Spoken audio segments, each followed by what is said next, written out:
This is CBC Here and Now. And agreements with the government of Newfoundland and Labrador that will ensure financial sustainability of the project while protecting people from major electricity increases. We landed on a deal today that I know, is a big day for Newfoundland and Labrador.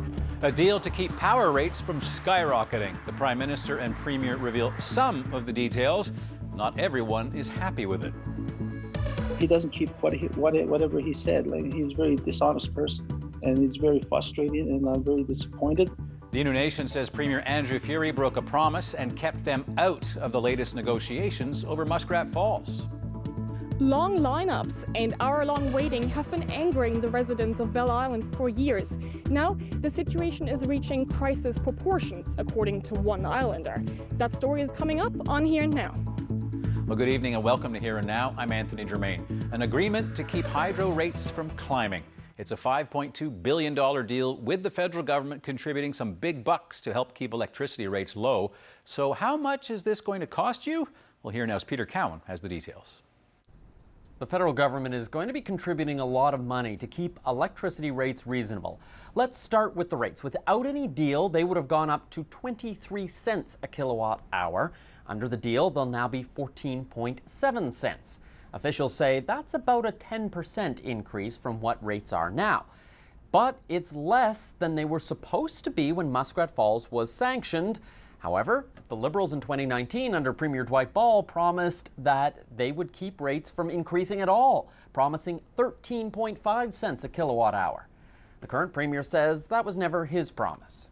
If you look closely into his comments, it was 13.5 until the end of 2021. I've always been on the record as saying 13.5 until commission. We know commission was coming.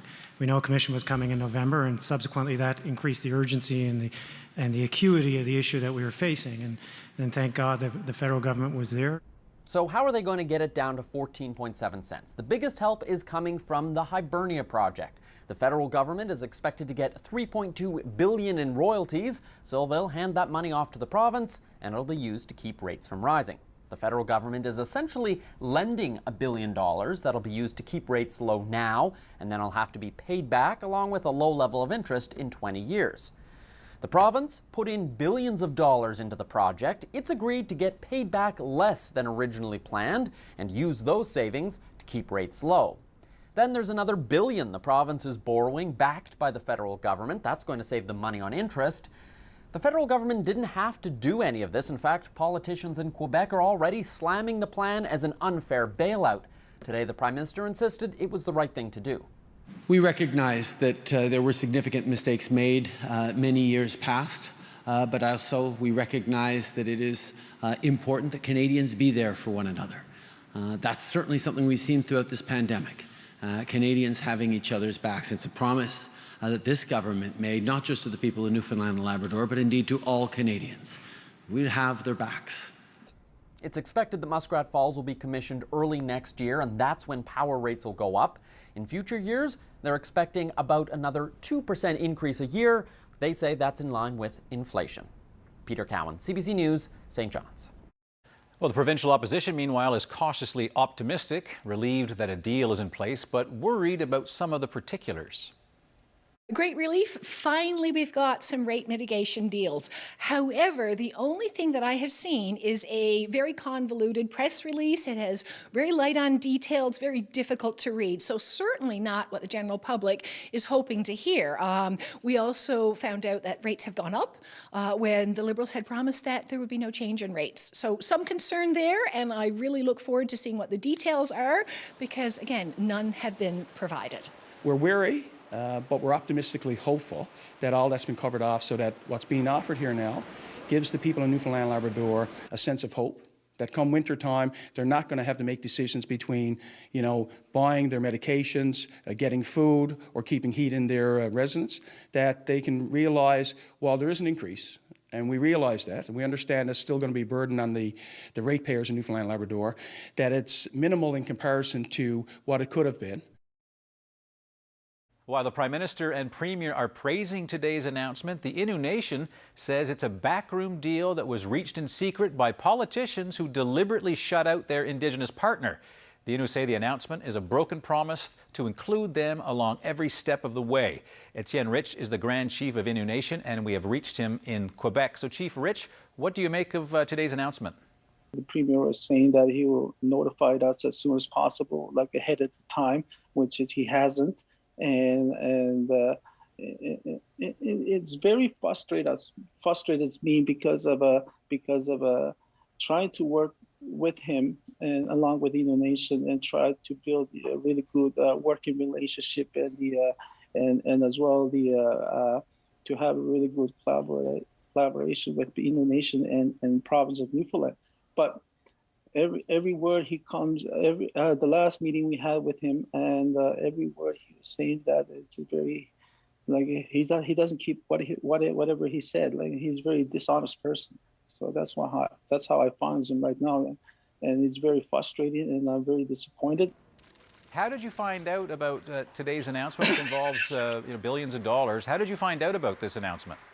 We found out through the media, and no one have contacted us from the Premier's office to give us a heads up. Is it possible, Chief Rich, that the province would argue, we needed to keep things secret to try to get the best deal possible? We're the only Aboriginal group that we have an IBA with Nalcor.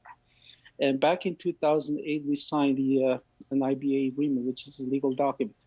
And I think it's very important that the province of Newfoundland that need to stick with what we signed back in 2008, and I think it's very important that the province of Newfoundland that need to collaborate with the Innu Nation. Now, apart from what you say is a broken promise, there's a complex agreement that you just talked about, reached in 2008, which actually allowed Muskrat Falls to go ahead. To oversimplify it, you get 5% of the profits from Muskrat Falls when it comes together. Is there any concern in Innu Nation that today's deal might have an effect on the bottom line, as to how much money you actually make off it? Well, these are the kind of things we've been asking the questions because we haven't get the really proper answer. Because as of right now, we don't know. Because of if we could get the information, the proper information, what's the numbers are about that deal between Canada and Newfoundland, and we should be able to know what exactly we're talking about here. Both the Premier and the Prime Minister have made steps towards reconciliation. Does this affect that today?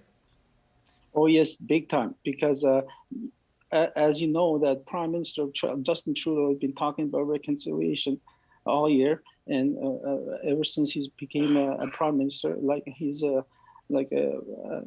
where he's putting the Indigenous people right now, because like I said, like they're doing the backroom deal between Newfoundland and federal government, which is I think that the Innu Nation would be a really big part of the discussion when it comes to these kind of discussions, because we're the only ones are having an IBA with the Nalcor. Chief Rich, appreciate your time. I'm sure there'll be more on this story. Thank you very much. Thank you very much. Well, the Premier briefly responded to the Innu Nation's concerns about not being informed of the deal. I'm sure they will be more happy as the details become more available to them. Another big announcement today from the Prime Minister, affordable childcare. Trudeau mingled with some children before making the announcement. Now in January, the cost of childcare will decrease from $25 a day to $15 a day. And then in 2023, the cost goes down to $10 a day. Now the promise also includes creating 6,000 new spaces and creating a new full-day pre-kindergarten program for 4-year-olds that will also start in 2023. Agreement is huge, and it represents real change for hardworking families. More affordable childcare will help save hundreds of dollars every month to families right across the province. It'll allow more women to build careers knowing that their children are in good hands with great educators and providers, and with quality childcare, it will ensure that all kids get the best possible support in life.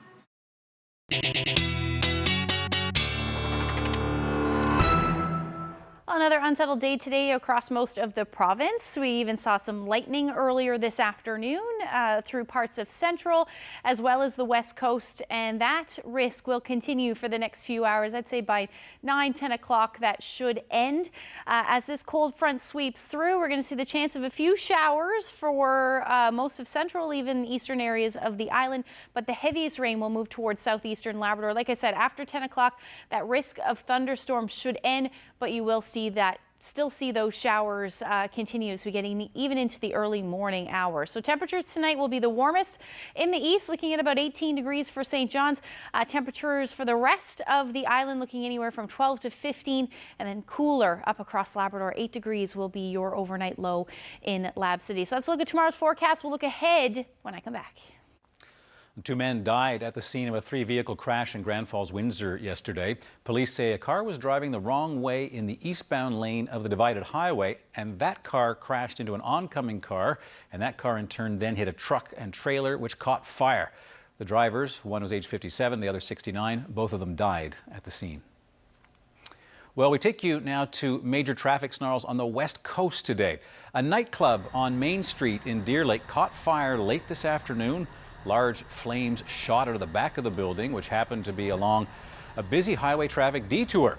Firefighters with the Deer Lake Fire Rescue quickly arrived to fight that fire, and crews broke open through the front door and barreled inside, while other firefighters climbed onto the roof with a chainsaw. You can see the smoky conditions there, trying to create some ventilation. Nobody was inside the building.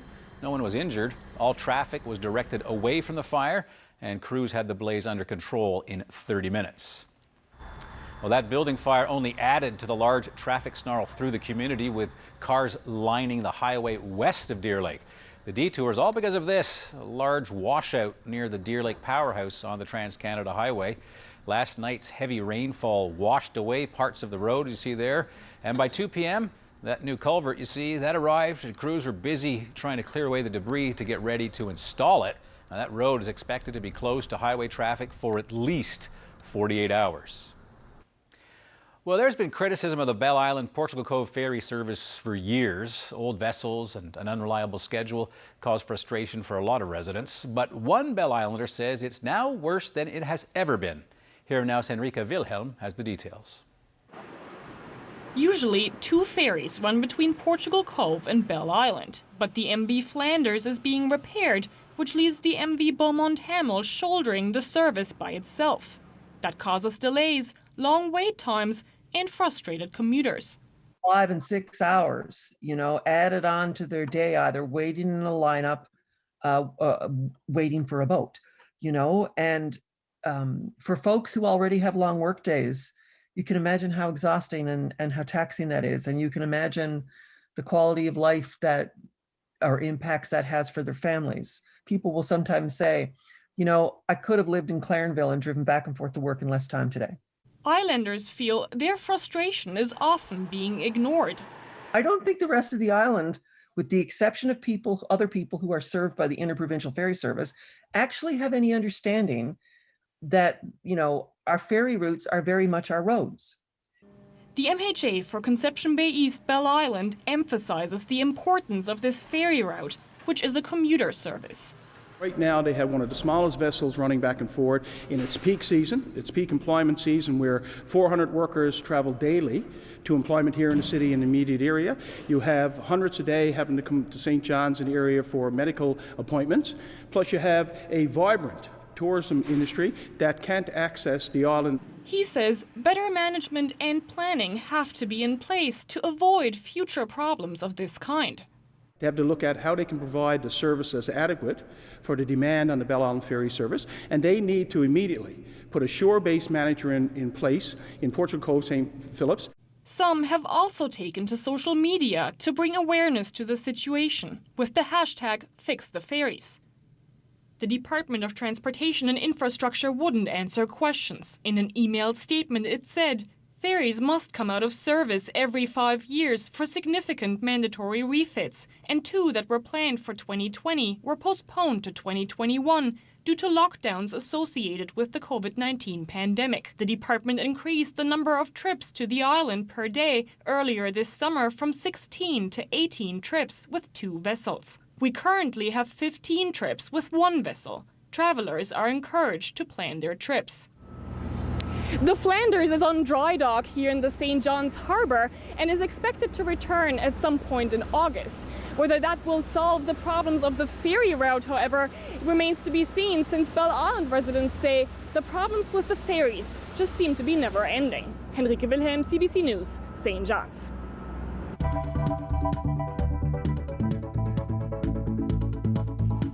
The last couple of days have been fairly humid across most of the island. We're going to say goodbye to that through the day tomorrow, but it will return as we get towards the weekend.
Boy, was it a warm day out there. Certainly here in St. John's, 25 degrees was the afternoon temperature. I started to see those temperatures in and around 26 for the Gander area, as well as Terra Nova.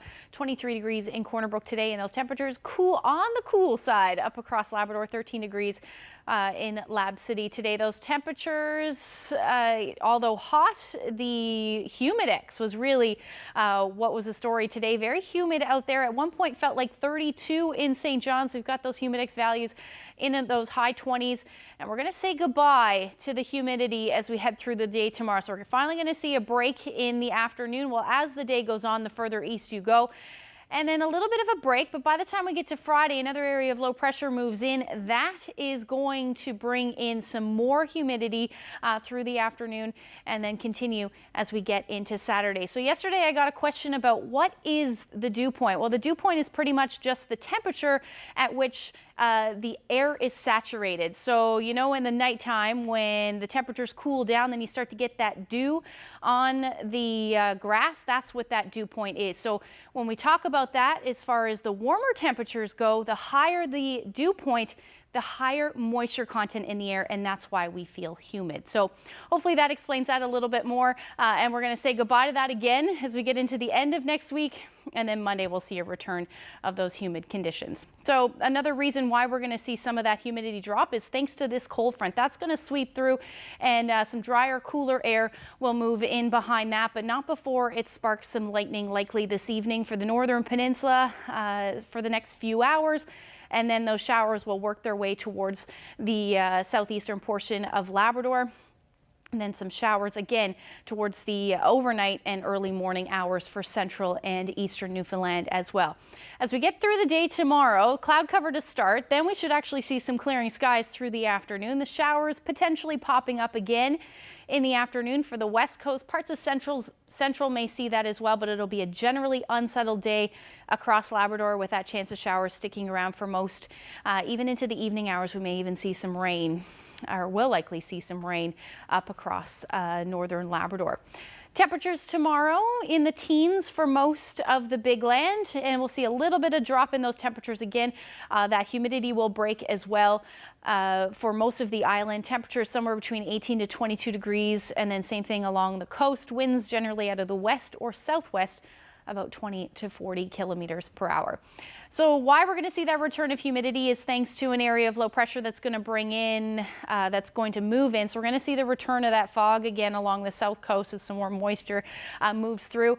By the time we get through the overnight on Friday into Saturday, things will, that's when we're going to see the most amount of rain. Good chance all of the province will see rain at some time through Saturday afternoon.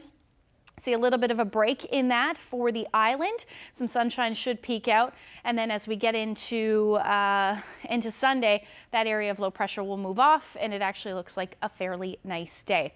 So temperatures will rebound again on Friday. We'll get back into the mid 20s, low to mid 20s across most of the island, even up across Labrador. It's going to stay a little cool though for you and Nain. Temperatures hovering around 12 degrees. Same thing into Saturday. Temperatures right across the big land looking into the teens, and then back into that warmer air. And again, you'll note that humidity, so probably feeling into the mid to high 20s for most areas. And again, that return of the fog along the south coast. After that, once we get into Saturday, Sunday again looking like the nicest day of the weekend, 19 degrees at this point, and then we'll return to the chance of showers on Monday right across the board with our temperatures in the low 20s as well. And then for eastern Labrador, temperatures around 18 to 22 degrees and sunshine to round out the week in the beginning of next week, and then staying unsettled for parts of Lab West. Well, take a look at this viewer photo of the day. Twilling Gate sunsets certainly are gorgeous. This one no different. David shared that one with us. If you have any weather photos, send them to nlphotos@cbc.ca.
There are some big ideas growing right here in Newfoundland and Labrador.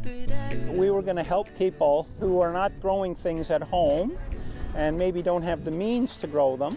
CBCNL and the Food Producers Forum have teamed up to bring you a brand new series about the local food movement. The way it was told to us, there was a gentleman growing it here in Newfoundland. For some reason, the garlic he had got shipped out to British Columbia. We're trying to develop that variety of garlic. Those diggers, those dreamers and innovators who are building healthy food communities right here at home. We feel like we are custodians of this special Newfoundland tall variety. Catch from the ground up on Here and Now, CBC Radio, and online.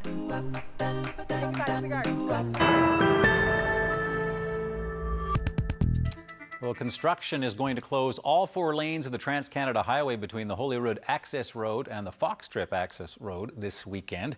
Work to replace a culvert begins at 5 p.m. on Friday. Lots of culverts in the news tonight. The highway expected to reopen on Monday, but detours will be in place and drivers should expect traffic delays. Well, to international news now, Tokyo reported more than 3,000 new COVID-19 cases today, and that represents an all-time high. It's also the first time the daily count has exceeded 3,000 since the start of the Olympics. Experts believe the more contagious Delta variant is the cause of this surge. Now, there's no evidence the Olympic participants are contributing to this spread, despite some concerns. Tokyo is already under its 4th state of emergency. Now, Japan has controlled COVID-19 better than many countries, but it started its vaccination campaign late. There are now concerns that cases could overwhelm hospitals. Well, to Europe, England and Scotland today eased travel restrictions for visitors from the United States and the European Union. People who are fully vaccinated don't have to quarantine on arrival. We recognise double vaccinations where they're approved by either the European Medicines Agency or by the federal agency in the States. And so now is a good time to open up. The changes, which take effect on August 2nd, do not include fully vaccinated Canadian travelers. British government officials haven't explained why. Americans, by the way, they're allowed in. I have to look into this. Now, the British say the new measures are meant to help family members visit each other and to help businesses benefit from increased trade. Well, we appreciate you watching this Olympic-sized version of Here and Now and look forward to seeing you again tomorrow. Obviously, a lot of follows from the big announcements that were made today by the Prime Minister and the Premier. We'll see you then.